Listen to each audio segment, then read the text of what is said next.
everyone, this is Neve Celtic Mist, and this is going to be a video response to Simon from Hermits Cave on what was my first tarot deck. And like I said, I was planning to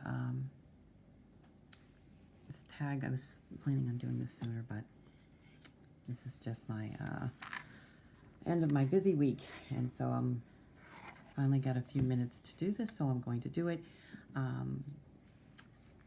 This my favorite deck, my first deck, and it's also my favorite deck, and I keep it in this box. My husband gave me this box, and this is where I keep my first and loved deck. And most of the time I don't keep my decks in a box. I actually well, when I get a new deck, I cleanse it, and then I keep it in usually a crocheted bag, like kind of like this one. They're not fancy, but they're I'll just throw a piece of cloth on the back and write what it is, so I'm not like picking up a bunch of crocheted bags that can't remember what deck is in what. It's nothing. Some of them have cords on them, but most of the time they're just kind of a flip, simple little bag. But I probably have, like, I don't know, a total of 3 decks that I keep in a box, and this is one of them. This is my first ever deck, and the book, as you can see, is well worn, well messed up from having copies built on it, I'm sure. This was published in 2002. It's Llewellyn Publications, and it's the Robin Wood Tarot. Instructions by Robin Wood and Michael Short. And it's just a simple little book, but it does break down the cards, and it gives a meaning with a reversed as well. But, you know, nothing fancy. Few just keywords are there. But as it was my first deck, I just read, you know, and studied the heck out of this. Has some spreads in the back, a 10-card spread, and there's a 15-card spread here as well. So yeah, you can tell my book, I used it a lot. My first deck, and I didn't have another tarot book at all. This was, you know, what I used with the deck, and really started to learn tarot. Although I do consider, you know, a lot of my reading is by intuition. I didn't connect with the original Rider-Waite as far as the images. So when I saw this deck and it had very pagan kind of feel to it, I just really connected with it. It's got like this kind of Celtic knotwork on the back of the cards, which I really like. Obviously, Neve Celtic Mist. I love all things Celtic. So just real quick to go through the deck and some of the images. Here is the Chariot, and I like this representation of the Chariot. He's playing the harp, and just a feeling of this, you know, the moving forward, but, you know, he's so much in control of where he's going that he can even play his harp and sing along. There's a great deal of control, but not really a fear of it, a fear of the journey or where it's going. He is making his path and moving through it. The Temperance card is an angel, and the Hierophant is the traditional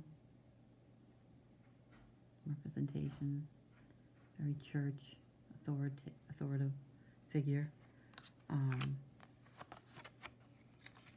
I like this representation of the Six of Swords. It shows a person in a swan boat, but it's being piloted by a kind of invisible, ghostly kind of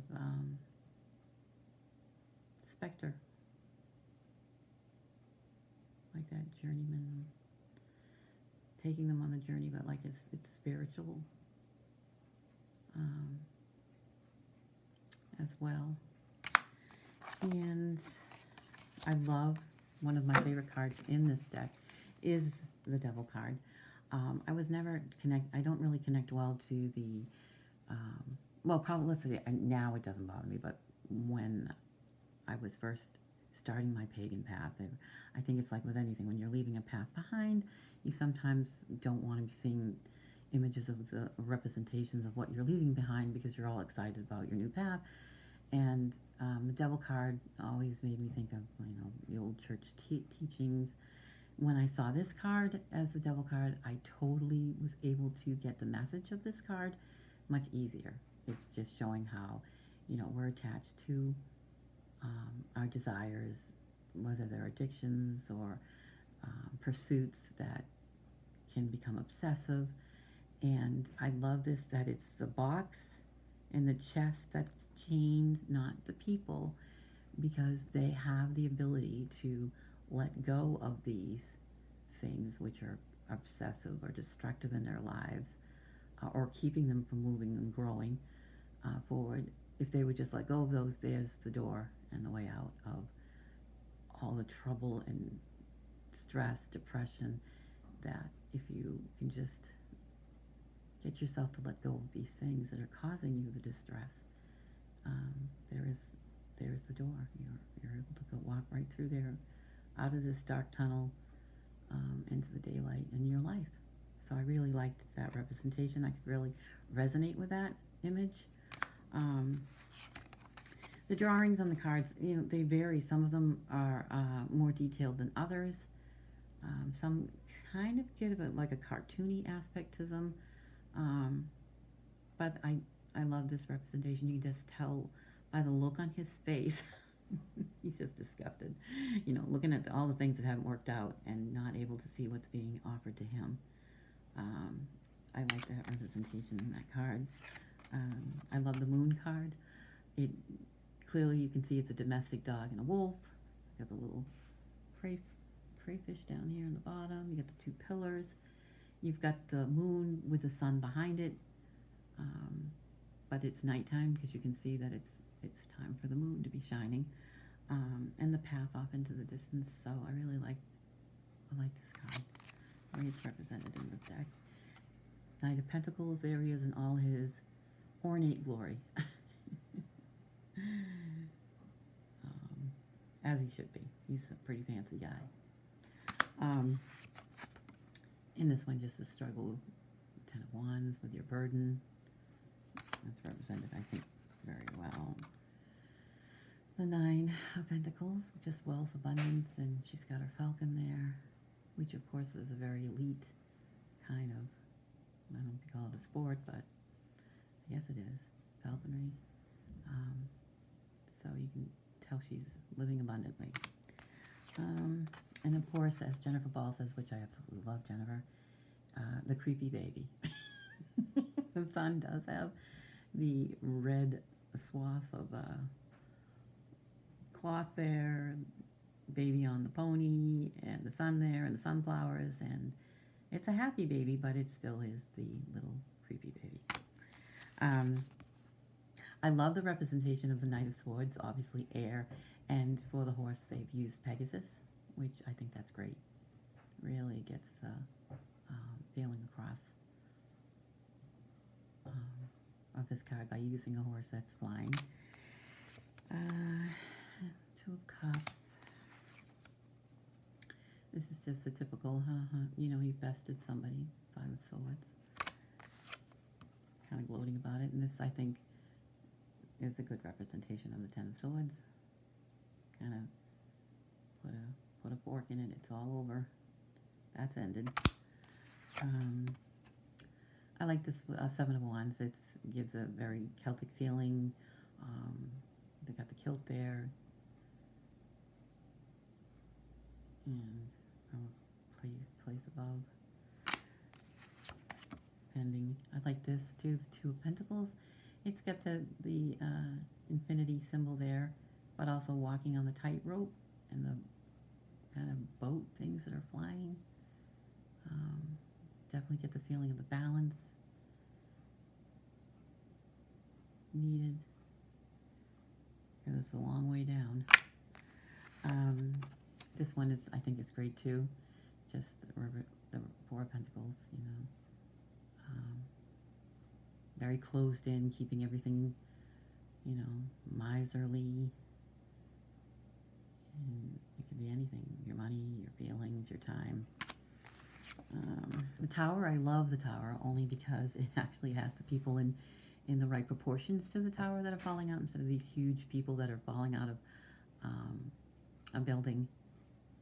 They're in proportion with it, which I think is great. And the Hermit is my birth card, so I always love to look at the Hermit, and I do like this representation. I like the lantern that is definitely showing the beams, the high mountains. You're getting the reclusive, introspective feel of this card. It's pretty typical. Happy couple in the Ace of Pentacles. The Empress card I like because she's spinning. She's not being represented so much as a goddess, but as just a, you know, I would say she's wealthy because she does have the crown with the points on it. I believe there are 12 on it. She's expecting, so you get that abundance, fertility, life, but you also have the lush green around her, and she's spinning, you know, the wool into yarn, which is also showing creativity, but using nature's bounty to with the spinning wheel as a representation, I think, of transformation. So I really like that card. And Three of Cups and the Three of Pentacles. So I just really like the pagan aspects to this card. It was easy for me to get a feeling of the Rider-Waite system, but in a way that I could relate to easily, which these cards just did that for me. I loved the colors in them. I loved the overall pictures I could really connect to. This makes me laugh hysterically, and it always has. It looks like he is the King of Wands. He looks like he's like from a 1970s Renaissance fair. I mean, like those colors are just instantly take me back to the 70s. I always giggle when I see that. The World card.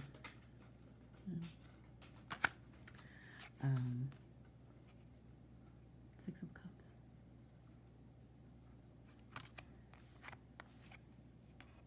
The Emperor. I really liked him as well. He's got a very big pagan feel to him. Connect to that easily. Judgment is the phoenix rising from the ashes, and I like that representation. It took away the angel and the trumpet, but put it into a story that I could relate to. Burning yourself down to ashes and rising victoriously, reinvented, renewed, and moving on to better things by casting off your old self. King of Swords, he represents, now, years later, this reminds me of something you'd be seeing on Game of Thrones. The Lovers, I liked how he has there's obviously some nudity in this deck. I like how she has the moon levitating above her palm, and the sun is above his.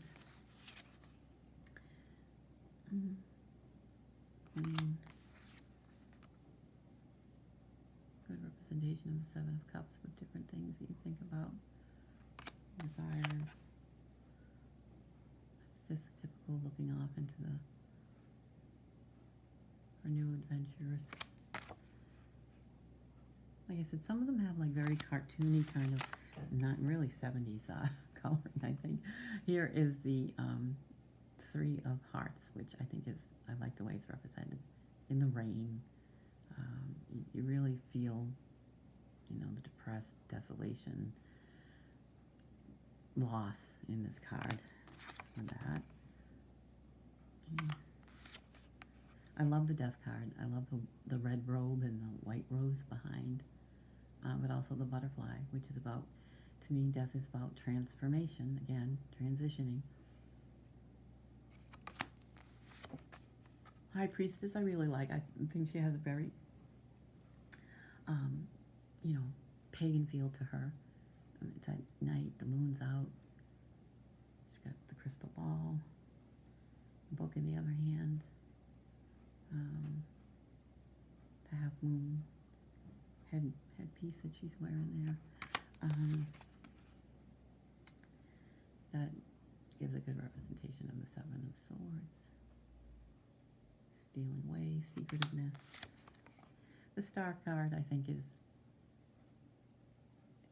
I like the representation that they have in this with the coloring of it and just the stars around the main star. I like that. The wands, sunflowers.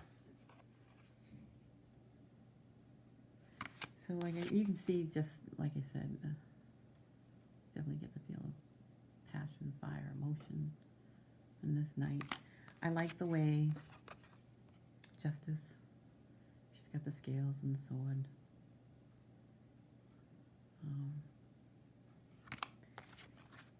I just like the colorings, and then, like I said, you can tell looking at it that it is right away, but just a different little bit of a twist of it that made it easier for me to relate to the cards. The Fool looks like a minstrel, about to walk off the edge of a cliff. Is happy-go-lucky on a journey, not really worried about anything. There's some abundance there. I like the Strength card. I like that she's actually leaning on the lion, petting it, not really trying to show her strength as far as like opening its mouth or anything, but you know, the strength is in the gentleness, I think.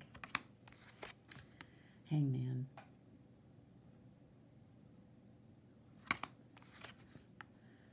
And just the Knight of Swords.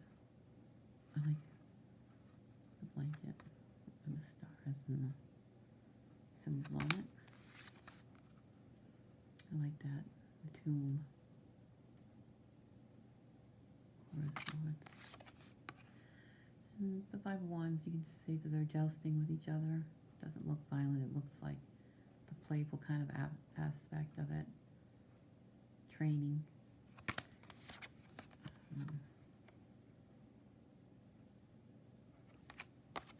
Like I said, these are just, I like the King of Pentacles.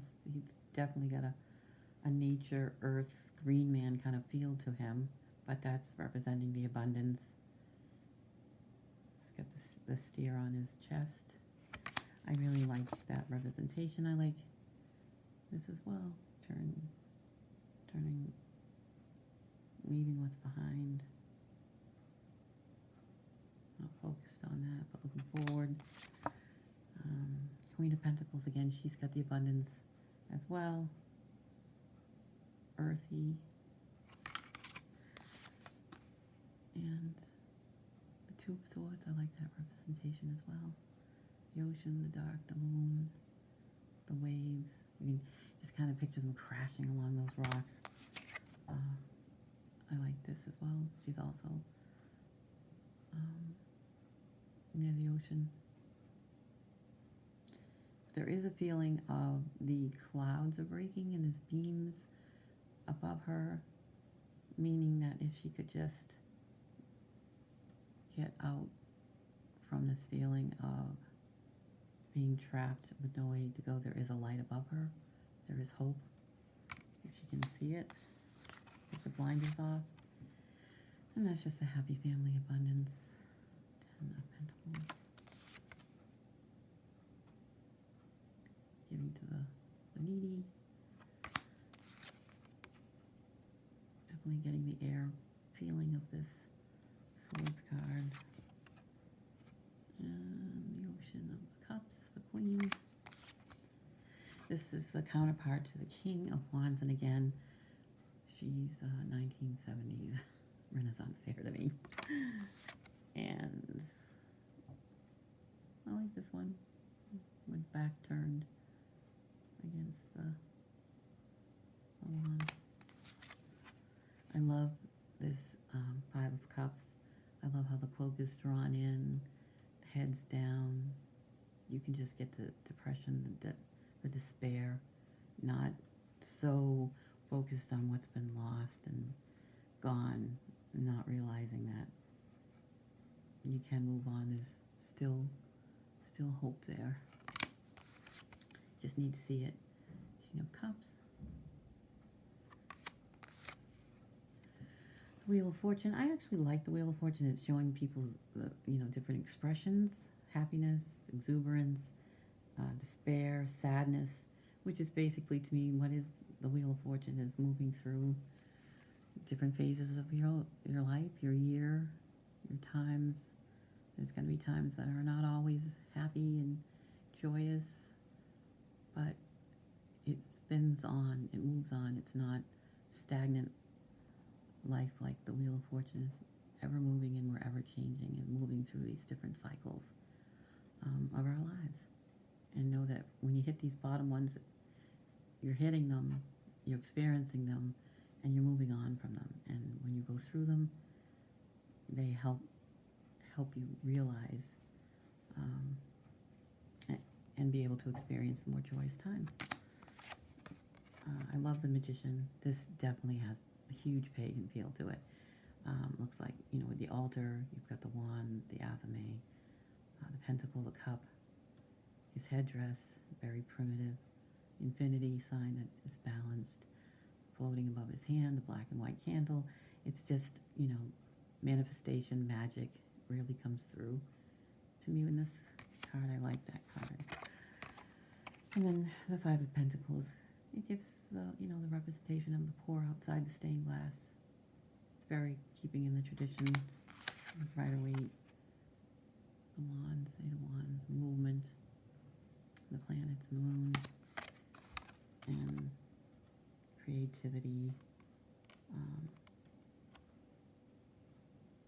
working along in a craft. Eight of Pentacles. So that's my first deck. It is my well-loved deck. This is my best friend. I wouldn't use this for other people. It's strictly personal. I've used it over the years. It's worn, it's stained. The card doesn't stock. I just love it. If I just want to shuffle away, this is the deck because it's so nicely worn in. I would be lost without this deck.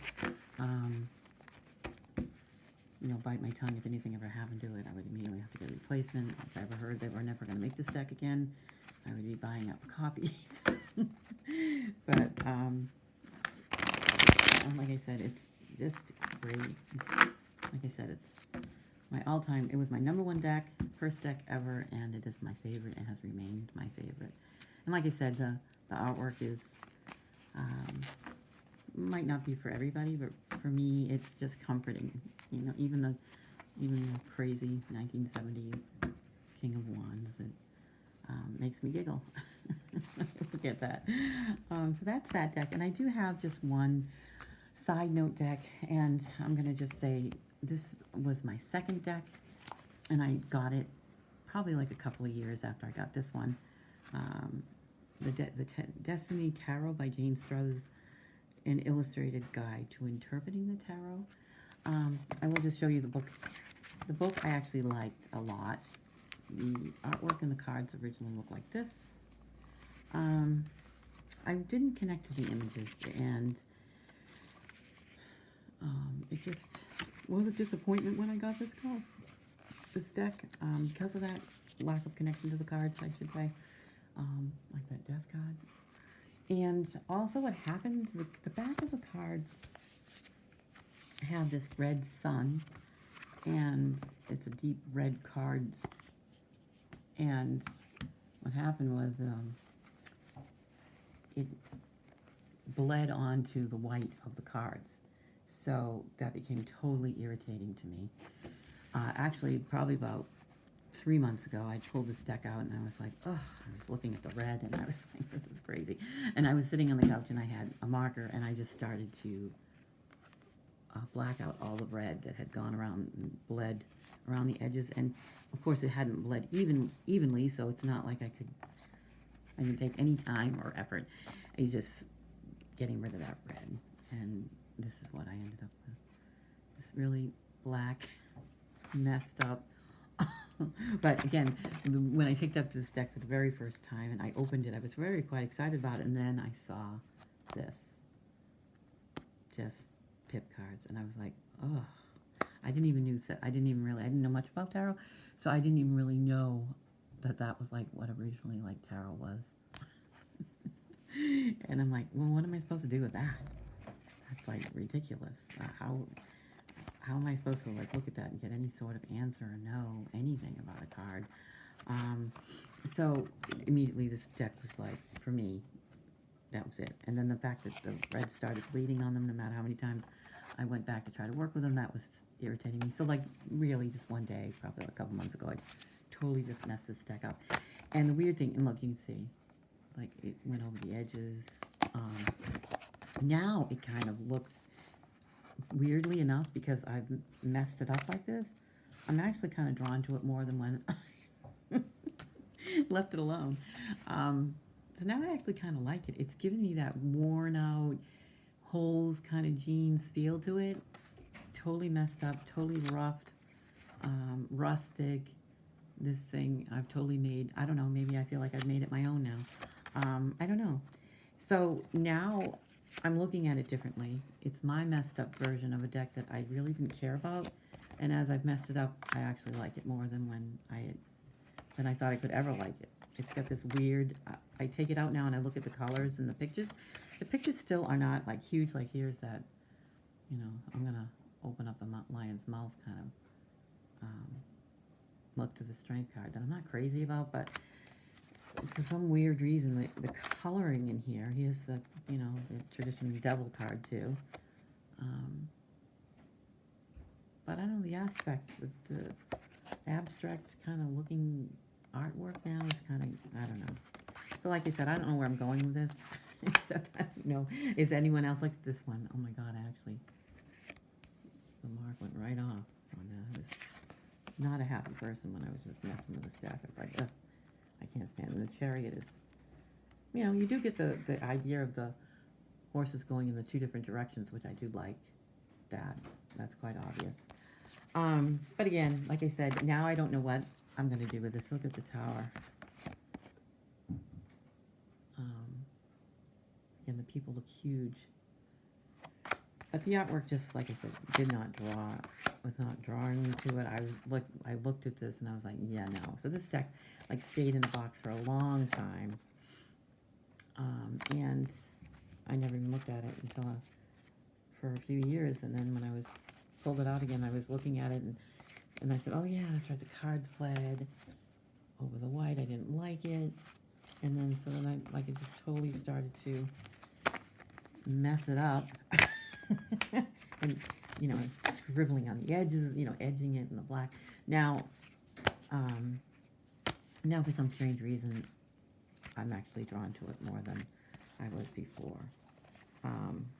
But there are a lot of cards that I just, you know, I guess that's not too bad, but you're like missing the pillars and everything. But I don't know if anybody has a deck like that or like this, that you just couldn't resonate, but you didn't really get rid of it, and then, you know, messed it up like I have with this one. But like I said, now, I don't know, now there's something about it now. I like it a little bit more because it is messed up and I messed it up. I think it gives me that more of my weird kind of twisted touch that I've added to this deck. So, but I really did enjoy the book. Like I said, the book had spreads in the back and the meanings to the card. I'm not going to try to look for that card, but that is the death card. I mean, seriously. If I go to look for that card now, I won't be able to find it. But I was just like, yeah, no, not going to be able to work with it. But what I did like about it, though, this book, is it gave the astrology and the major arcana. And I really liked that. So the book I really liked. The book stayed out and the cards stayed in the box. And it had different spreads in the back. Of course, the Celtic Cross, but it had Heart's Desire spread, a horoscope spread. So I really did work with the spreads. Not with these cards. I used them with the Robin Wood cards. But the book I really liked. And the book helped giving me a different kind of look at the meanings, a little bit in a different perspective than in the Robin Wood. So I really did like the book. So the book was huge to me. The cards just never were. Now I've messed them up, so I don't know. Maybe I'll use them in spell work, tarot card spell work, maybe, or I don't know. But now that I've messed up, I'm actually taking it out more and just shuffling through it. So I don't know what that means. So that's my quick video. It's a response, like I said, to the Hermit's Cave, just on my first deck and my first love with tarot. And like and subscribe if you care to, and I will see you next time. I may be doing some more videos today. I'll see how the day goes. I appreciate the time that you've spent with me, and blessings.